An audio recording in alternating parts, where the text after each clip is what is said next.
দেখবো বন্ধুরা আজকের দিনটা কেমন যাবে আপনাদের। The lovers,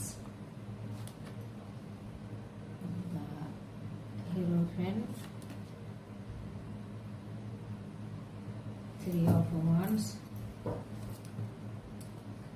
the high priestess. আজকের দিনটা বন্ধুরা আপনাদের ভীষণ ভালো যেতে চলেছে। এখানে যেহেতু লাভার্সের কার্ড এসছে, তারপরে এসছে দ্য হাইরোফেন, এদিকে এসছে হাই প্রিস্টেস, এদিকে এসছে থ্রি অফ ওয়ান্স। আপনারা হয়তো কোথাও ঘুরতে যাবেন বলে ঠিক করেছেন ভালোবাসার মানুষের সাথে। সে আপনার হয়তো ভালোবাসার মানুষের সঙ্গে কোথাও হয়তো কোনো সমুদ্র বা কোনো জায়গায় ঘোরার একটা চিন্তা ভাবনা করছেন, তাহলে কিন্তু ঘুরে আসুন। খুব ভালো সময় আপনাদের, খুব ভীষণ ভালো সময়